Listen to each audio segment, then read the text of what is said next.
The webinar will begin in 2 minutes.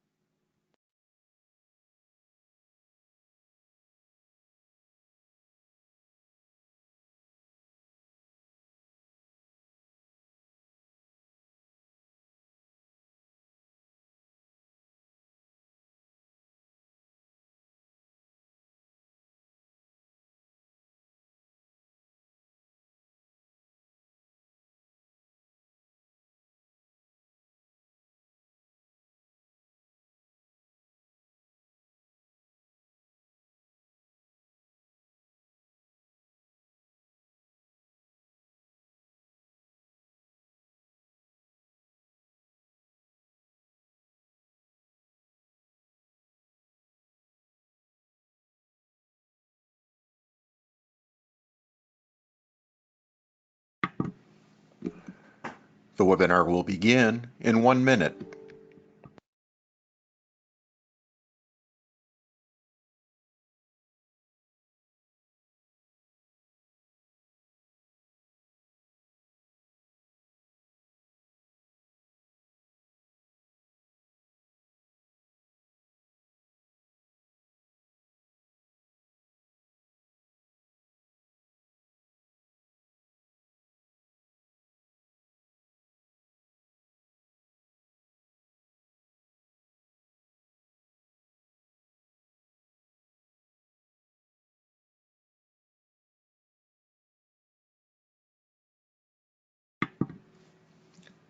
Welcome, everyone. We are pleased that you have joined us for today's webinar titled Roth Conversions Yes or No. The webinar will last approximately 20 minutes, and at the end, you will be given an opportunity to receive supporting materials by email free of charge to you. You will also be told how you may email questions related to today's content to the presenter. Today's presenter will be Jennifer Lawler. Jennifer is a senior consultant with Advanced Underwriting Consultants.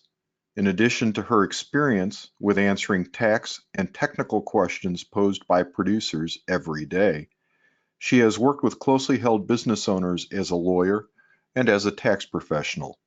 She will draw on her experience during today's webinar. And here she is. Jennifer? Thanks, Linus, and thanks for joining us for today's webinar. As Linus said, we'll be covering Roth conversions. But before we get into that, let's decide what we want to talk about next month. If you will participate in our poll that I'm going to launch in just a second, we'll pick our topic for next month's webinar. The options are ethical issues with incapacitated persons, dealing with terminal illness, and capital gains. So we'll give you guys about a minute to decide what you'd like to talk about next month, and then we'll close the poll and we'll begin our conversation on Roth conversions.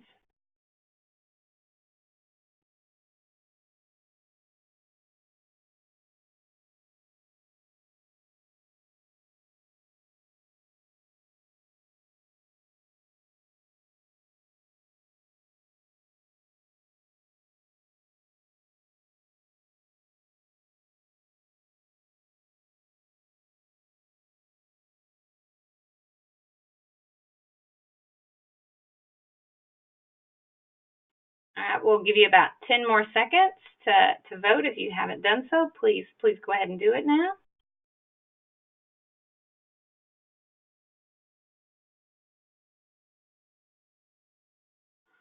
All right, it looks like next month's topic will be capital gains.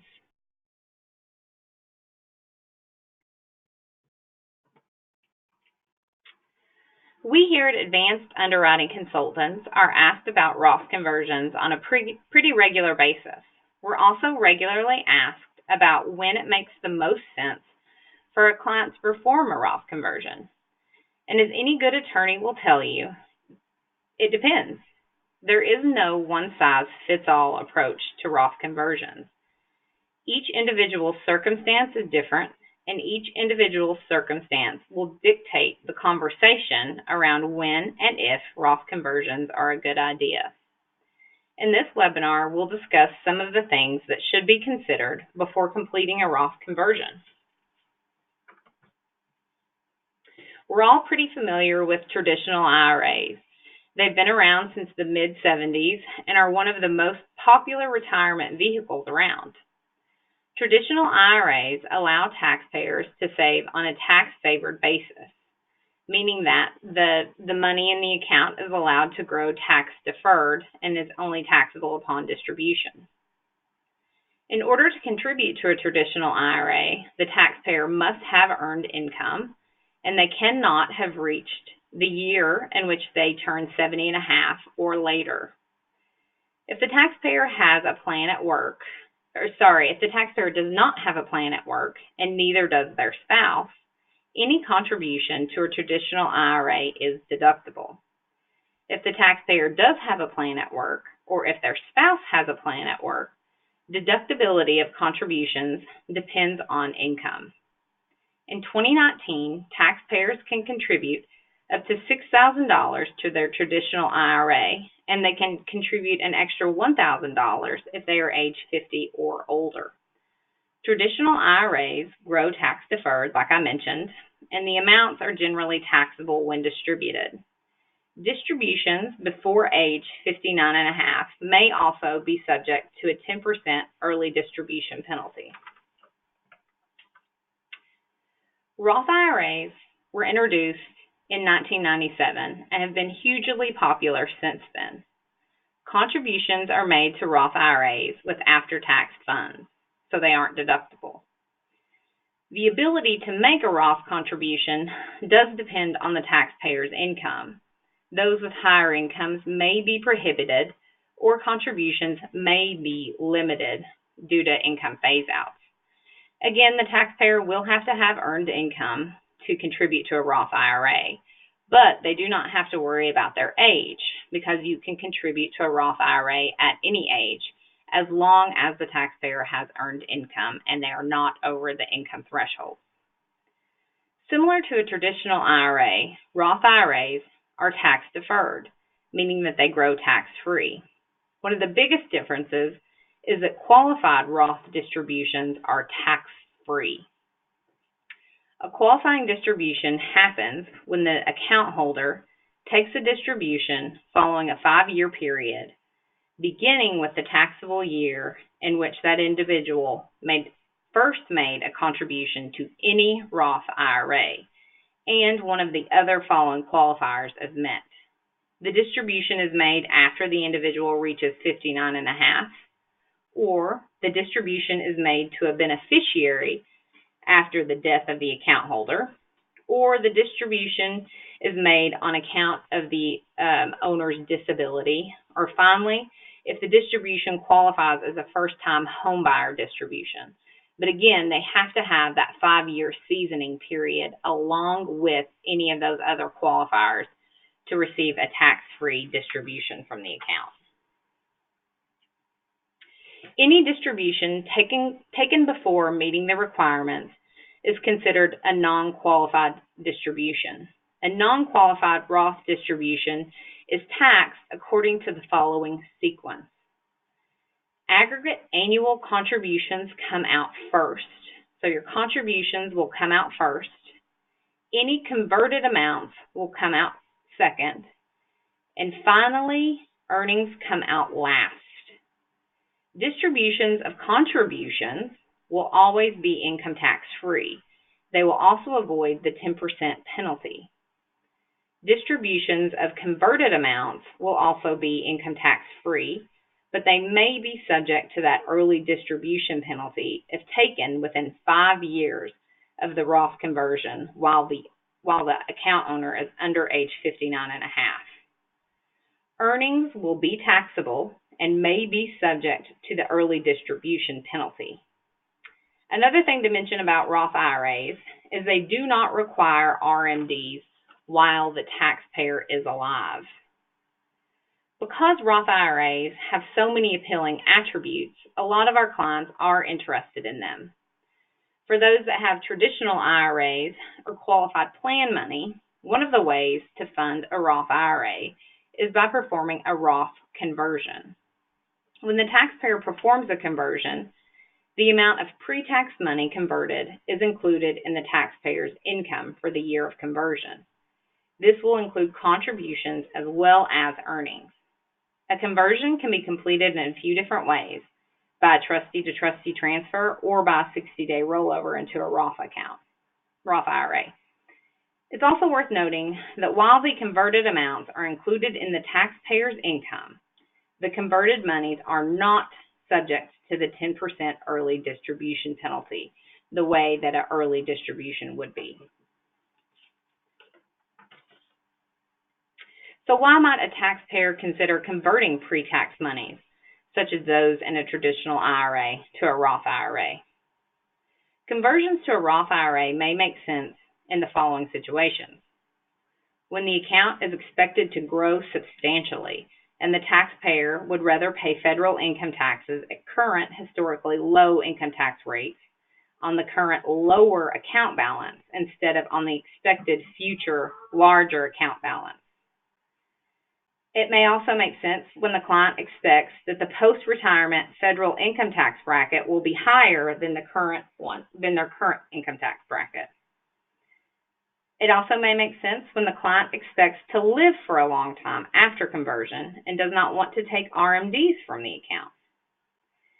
It's also important to consider whether or not the client has enough non-IRA cash to pay the taxes on the conversion. If other assets have to be liquidated to pay the tax on the conversion, the liability associated with that liquidation should also be part of the conversation as to whether or not a conversion makes sense. Talking about an example might better illustrate these concepts. Let's say we have a 50-year-old physician. He's been pretty successful, and he has a traditional IRA with $100,000 in it. If all of these funds are pre-tax money, all of the funds will be pre-tax money, and we'll say that Melvin is in the 35% income tax bracket. Melvin really thinks that his IRA will grow at a rate of 7.2%, roughly doubling in value every 10 years. When Melvin reaches age 70, assuming he makes no further contributions to the IRA, it would be worth $800,000. Since the account is all pre-tax monies, everything he takes from the account will be taxable. If he were to take a lump sum distribution of the $800,000 at age 70, and he remained in the 35% bracket, he would have to pay around $280,000 in taxes on the lump sum distribution, making his net after tax amount from the account $520,000. On the other hand, if Melvin were to decide to convert the $100,000 IRA now, and we make the same assumptions about growth, at age 70, Melvin will have an account worth $800,000 that he could access tax-free. How much would that cost Melvin today? Melvin must be prepared to pay $35,000 out of pocket for the tax liability in 2019 associated with the conversion. And again, that's because he's in the 35% bracket and he's converting $100,000. Does it make economic sense for Melvin to convert? Maybe. But it's also worth mentioning that clients need to consider how much a conversion might affect other things in their life, such as Medicare premiums. Medicare premiums are based on income. Those with higher incomes pay higher premiums. Because Roth conversions are included in income, they can inflate income and then inflate Medicare premiums. While this won't be a factor for Melvin because he's only 40, it may be a factor for some of our older clients that are getting closer to Medicare age. So it's definitely a factor that needs to be considered when deciding whether or not a Roth conversion makes sense. Back to our example.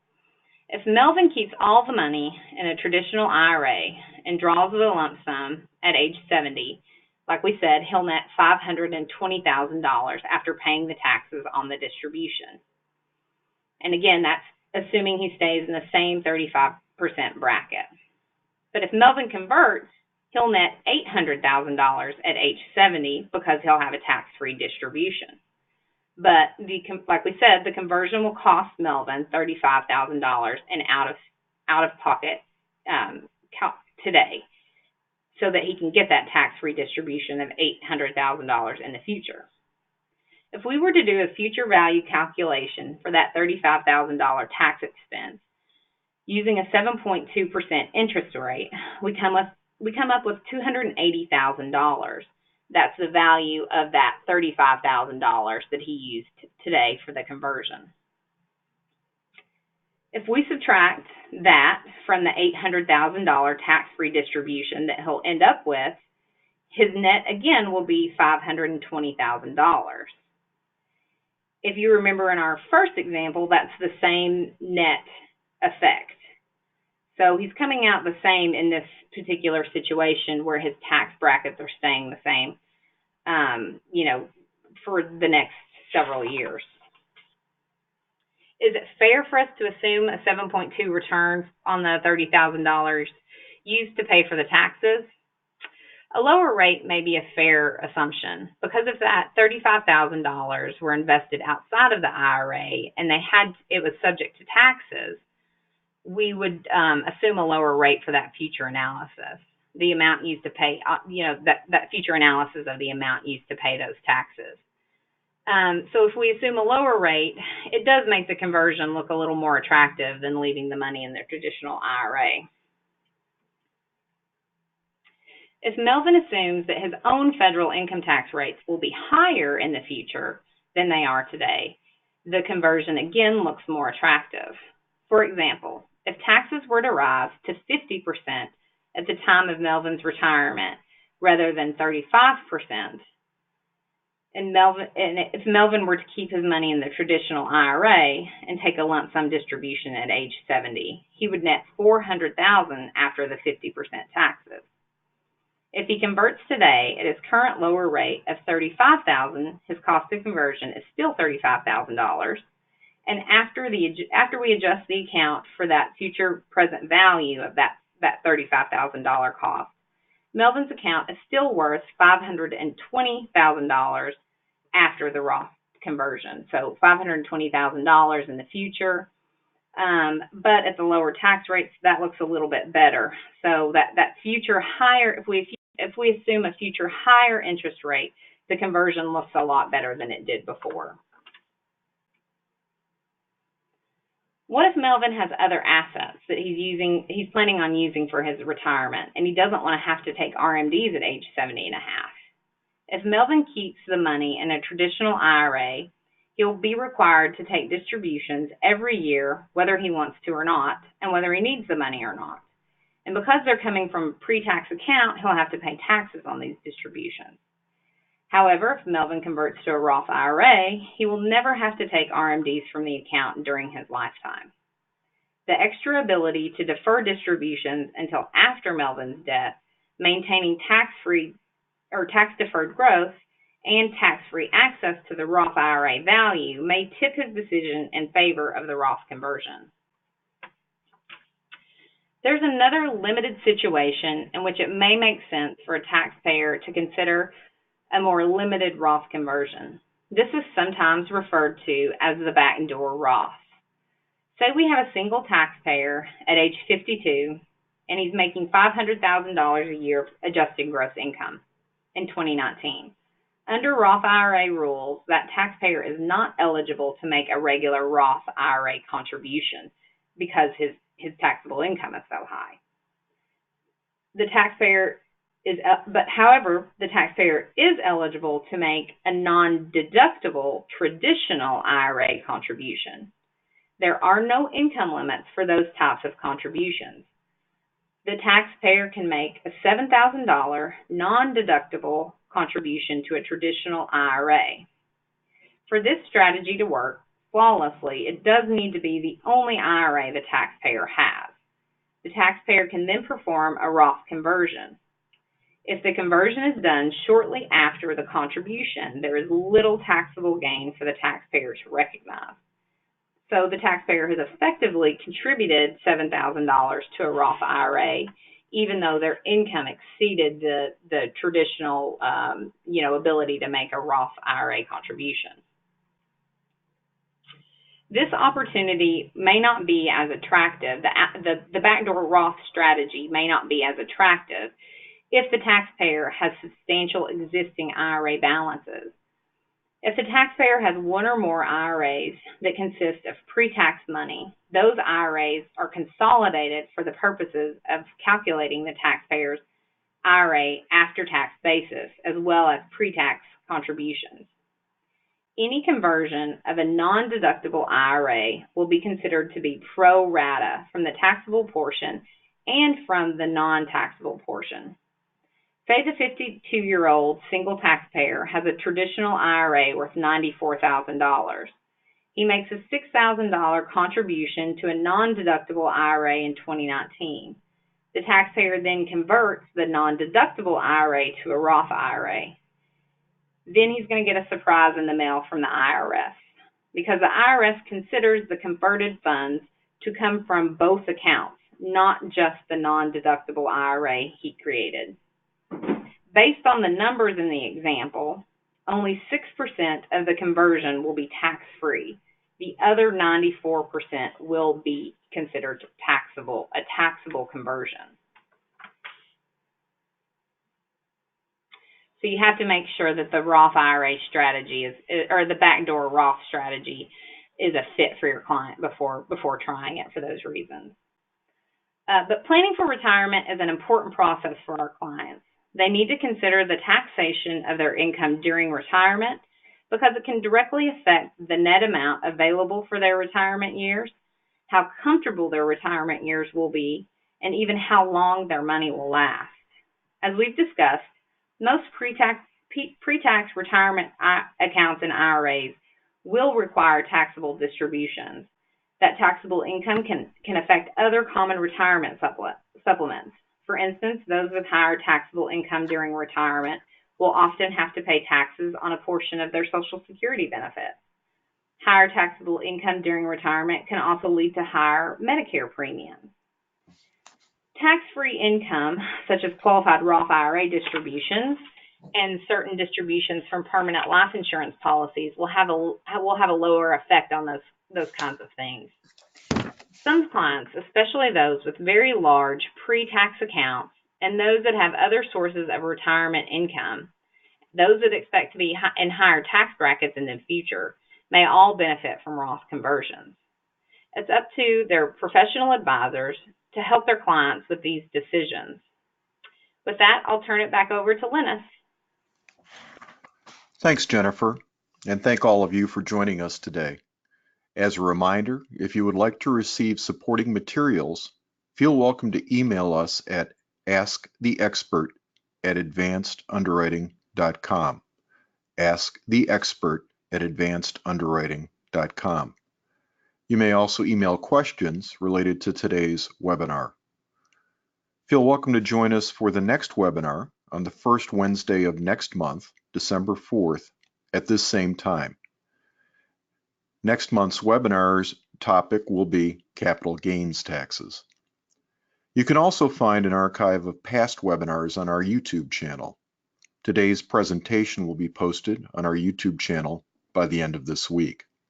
And finally, for more information about the services that Advanced Underwriting Consultants offer, including phone consultation and newsletter licensing, feel welcome to contact us at 615-224-1291. That's 615-224-1291.